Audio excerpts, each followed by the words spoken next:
सोने का फ्रॉक और चांदी का सैंडल। हीरपुर गांव में शिवानी अपनी बेटी भव्या के साथ रहती थी। वे लोग बहुत ही गरीब थे। शिवानी लोगों के घरों में खाना बनाने का काम किया करती थी। इसी से उसके घर का गुजारा चलता था। शिवानी अपनी बेटी भव्या से बहुत ही ज्यादा प्यार करती थी। बिन बाप की बच्ची को शिवानी ने बहुत ही लाड प्यार से पाला था। उसे कभी भी किसी चीज की कोई कमी महसूस नहीं होने दी। उसने भव्या का दाखिला भी शहर के अच्छे कॉलेज में करवाया था। भव्या अपने कॉलेज में बाकी लड़कियों के जैसा चीज देखती, घर आकर वो अपनी माँ से वैसी ही चीजों की डिमांड करती थी। शिवानी अपनी बेटी की हर ख्वाहिश पूरी करने की पूरी कोशिश करती थी। एक दिन भव्या कॉलेज से घर आते ही अपनी माँ से बोलती है, माँ, मेरे कॉलेज की सारी लड़कियाँ पिकनिक पर शिमला जा रही है। मुझे भी पिकनिक पे जाना है। पिकनिक जाने के लिए मुझे 500 रुपए चाहिए माँ। शिवानी की साड़ी फटी हुई थी। वो अपनी नई साड़ी खरीदने के लिए पैसे जोड़ रही थी। उसके पास सिर्फ 500 रुपए ही थे, लेकिन वो अपनी बेटी की इस खुशी के लिए वो सारे पैसे उसे दे देती है। भव्या खुशी खुशी उन पैसों को लेकर शिमला अपने पिकनिक टूर पर चली जाती है। कुछ दिनों बाद उसके कॉलेज की फेयरवेल पार्टी आती है। पार्टी में भव्या की सारी सहेलियां उसका खूब मजाक उड़ाती है, क्योंकि भव्या ने ना तो अच्छे कपड़े पहने थे, ना ही अच्छी सैंडल। अरे भव्या, कम से कम आज तो नहा धोकर कॉलेज आ जाती। सोकर उठकर सीधा यहीं आ गई है क्या? या फिर आज तेरी वो गरीब माँ ने तुझे कपड़े नहीं दिलाए? एक एक करके भव्या के सभी दोस्तों ने भव्या का खूब मजाक उड़ाया। भव्या गुस्से से घर आकर अपनी माँ से कहती है, माँ, मुझे भी रागिनी की तरह नए नए फ्रॉक और सैंडल चाहिए। माँ, 2 दिन बाद मेरी दोस्त चंचल की शादी है। मैं चाहती हूँ कि इस शादी में मैं सबसे सुंदर लगूं। देखना, आसिमा की शादी में सब मेरी ही तारीफ करेंगे। माँ, मैं चंचल की शादी में सबसे सुंदर दिखना चाहती हूँ। फिर उसकी माँ शिवानी उसे समझाती है, बेटी, हमारे पास जितना है उसी में खुश रहना सीखो बेटी। अब तुम बड़ी हो गई हो। दूसरों की चीजें देखकर इच्छाएं करना बंद करो। हम उनकी तरह नहीं हो सकते बेटी। लेकिन माँ, मेरे पास खुश रहने के लिए आखिर है ही क्या? ये टूटा फूटा छोटा सा घर, इसमें मैं खुश रहूं? या फिर पुराने फटे हुए फ्रॉक, इसमें खुश रहूं? या मेरी ये पुरानी घिसी पीटी जूतियाँ, इसमें खुश रहूं? भव्या गुस्से से नाराज होकर बैठ जाती है। शिवानी के पास इतने पैसे नहीं होते हैं जिससे वो अपनी बेटी को नए फ्रॉक और नए सैंडल दिला सके। फिर वो अपनी बेटी के पास जाकर बोलती है, बेटा, मेरे पास तो भी पैसे नहीं हैं। कुछ दिन रुक जाओ, मैं तुम्हें तुम्हारी पसंद के फ्रॉक और सैंडल दिला दूंगी। लेकिन भव्या नहीं मानती है। वो अभी भी अपनी माँ से नाराज थी। फिर शिवानी अपनी बेटी भव्या को उसकी पुरानी दोस्त श्रुति के पास जाने को बोलती है, बेटा, तुम अपनी पुरानी दोस्त श्रुति के पास जाकर उससे मदद मांगो। वो तुम्हारी मदद जरूर करेगी। श्रुति शिवानी की पुरानी मालकिन की बेटी थी। शिवानी जब श्रुति के घर खाना बनाने जाया करती थी, तब वो अपने साथ कई बार भव्या को भी अपने साथ काम पर ले जाया करती थी, जिस बीच भव्या और श्रुति की बहुत ही अच्छी दोस्ती हो गई थी। भव्या श्रुति से मिलने उसके घर जाती है। श्रुति भव्या को देखकर बहुत ही ज्यादा खुश होती है। भव्या, तुम मेरी दोस्त, हम कितने दिनों बाद मिल रहे हैं। मुझे तुमसे मिलकर बहुत खुशी हो रही है। और बताओ, कैसी हो? हम बचपन में कितने मजे किया करते थे, है ना?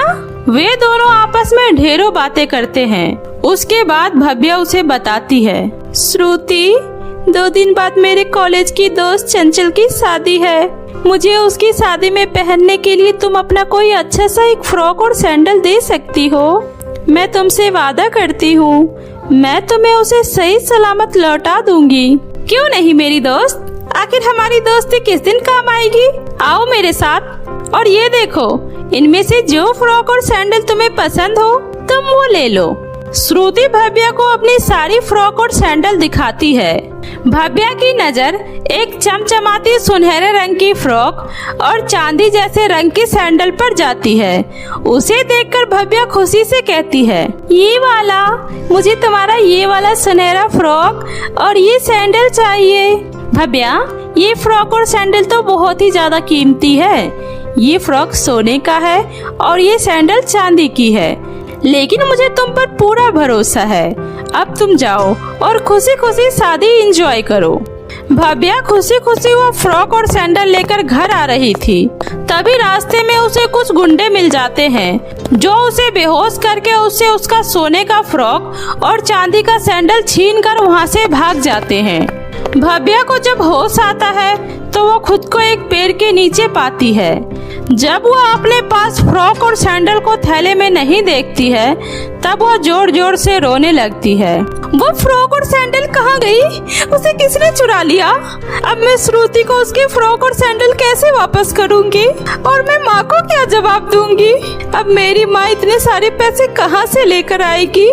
हे भगवान, ये सब क्या हो गया? तभी वहाँ से एक बूढ़ी औरत सर पर गठरी लेकर अपने घर जा रही होती है, लेकिन उस बूढ़ी औरत के सिर पर इतना बोझा था कि उससे ठीक से चला भी नहीं जा रहा था। यह देखकर भव्या उसके पास जाकर बोलती है, लाइए दादी, ये बोझा आप मुझे दे दीजिए, मैं आपको आपके घर तक छोड़ देती हूँ। धन्यवाद बेटी, भगवान तुम्हारा भला करे। ये लो, बस ये पास ही मेरा घर है। भव्या अम्मा का सामान उठाकर उनके घर तक पहुंचा देती है। दादी, क्या आप यहाँ रहती हैं? ये लीजिए दादी, आपका घर आ गया। अंदर आओ बेटी, तुम बहुत ही अच्छी हो बेटी, लेकिन मैं तुम्हें कब से देख रही हूँ। तुम इतनी उदास क्यों हो? मुझे बताओ, शायद मैं तुम्हारी कुछ मदद कर सकूं। नहीं दादी माँ, आप मेरी मदद नहीं कर पाएंगी, लेकिन फिर भी मैं आपको अपनी परेशानी बता देती हूँ। फिर भव्या उस दादी को अपनी सारी आपबीती सुना देती है। यह सब सुनने के बाद वह दादी उससे कहती है, तुम यहीं रुको बेटी, मैं अभी आई।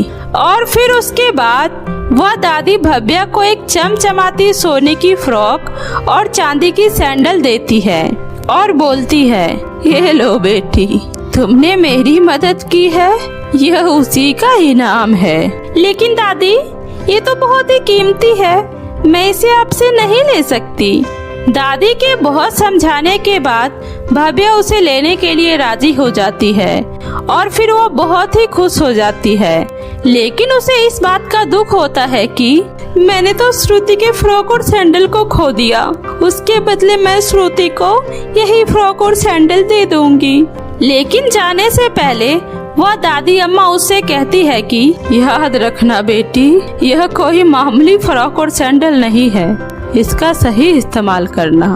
उस समय भव्या को उस दादी की कोई भी बात समझ नहीं आती है और वह अपने घर चली जाती है। घर आकर वो अपनी माँ को सारी बातें बताती है। ठीक है बेटी, श्रुति के फ्रॉक और सैंडल के बदले तुम श्रुति को ये फ्रॉक और सैंडल दे देना। लेकिन भव्या को अभी भी इस बात की चिंता होती है कि आखिर वह चंचल की शादी में क्या पहनेगी। उसके पास तो कोई अच्छे कपड़े थे ही नहीं। तभी वह बोलती है, काश मेरे पास भी अच्छे फ्रॉक और सैंडल होते तो मैं भी अपने दोस्त के बीच अच्छा दिखती। भव्या के इतना बोलते ही उसके सामने एक बहुत ही अच्छा फ्रॉक और सैंडल आ जाता है। भव्या को बहुत ही ज्यादा हैरानी होती है, अरे ये फ्रॉक और सैंडल यहाँ कैसे आया? माँ, ये आप लेकर आई हो मेरे लिए? लेकिन उसकी माँ घर पर नहीं होती है, इसलिए भव्या को कोई जवाब नहीं मिलता और वह बहुत खुश हो जाती है। अगले दिन चंचल की शादी में वह उसी फ्रॉक और सैंडल को पहनकर जाती है। उसके कपड़े और सैंडल को देखकर उसकी सारी सहेलियां उससे पूछती है, अरे वाह भव्या, तुम्हारे फ्रॉक और सैंडल तो बहुत ही अच्छे हैं। हाँ भव्या, आज तो तुम बहुत ही खूबसूरत लग रही हो। यह सब सुनकर भव्या को बहुत ही अच्छा लगता है। शादी खत्म हो जाने के बाद भव्या जब अपने घर आती है तब वो देखती है कि उसकी माँ की तबीयत बहुत ही ज्यादा खराब है। काश मेरी माँ को इतनी मेहनत करने की जरूरत नहीं होती।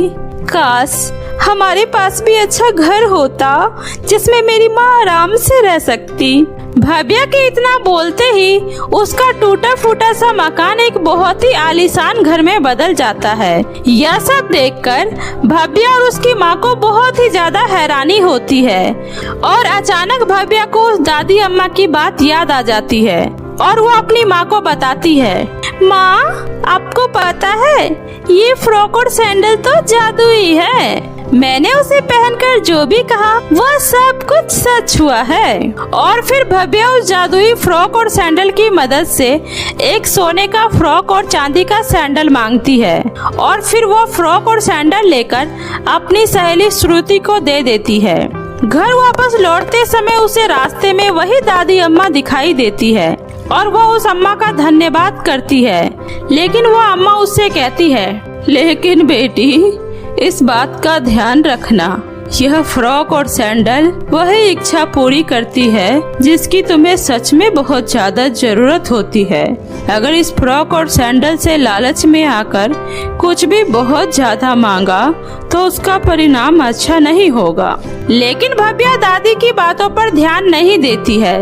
भव्या के मन में लालच आ जाता है, अरे वाह ये फ्रॉक और सैंडल तो मेरी सारी इच्छा पूरी कर सकती है। और फिर भव्या जादुई फ्रॉक और सैंडल से बहुत सारे पैसे मांगती है और एक बड़ी सी गाड़ी भी मांगती है।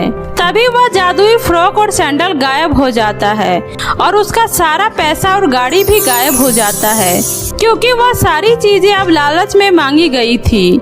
उधर उसकी माँ की तबीयत भी और ज्यादा खराब हो जाती है। तब भव्या को अपनी गलती का एहसास होता है कि उसने लालच में आकर अपना सब कुछ उसने उस दादी की बात को मान लिया होता और उसके पास जितना था उसी में खुश रहती तो आज उसकी माँ की तबीयत ठीक होती। भव्या उस दादी अम्मा के पास फिर से जाती है और उसे अपनी माँ की तबीयत को ठीक करने की प्रार्थना करती है। मुझे माफ कर दीजिए दादी, आज के बाद मैं कभी लालच नहीं करूँगी। मेरे पास जितना है मैं उसी में खुश रहूंगी। बस मेरी माँ की तबीयत ठीक कर दीजिए दादी। बेटी तुम्हें तुम्हारी गलती का एहसास हो गया है तो सब ठीक हो गया है। अब तुम अपने घर जाओ, तुम्हारी माँ बिल्कुल ठीक है। भव्या के घर पहुँचते ही वह देखती है कि उसकी माँ बिल्कुल ठीक होती है। फिर वो अपनी माँ को गले से लगा लेती है और दोनों माँ बेटी प्यार से रहने लगते हैं। तो मेरे प्यारे दोस्तों, कैसी लगी आपको मेरी ये कहानी? मुझे कमेंट करके जरूर बताएं। कहानी अच्छी लगी हो तो इसे अपने दोस्तों के साथ भी शेयर करें। और हाँ दोस्तों, अगर आपने अब तक मेरे चैनल जादुई टीवी को सब्सक्राइब नहीं किया है तो जल्दी से नीचे लाल बटन दबाकर अभी सब्सक्राइब कर ले। तो मिलती हूँ ऐसे ही फिर किसी नई मजेदार जादुई कहानी के साथ। तब तक अपना ध्यान रखें। बाय बाय दोस्तों।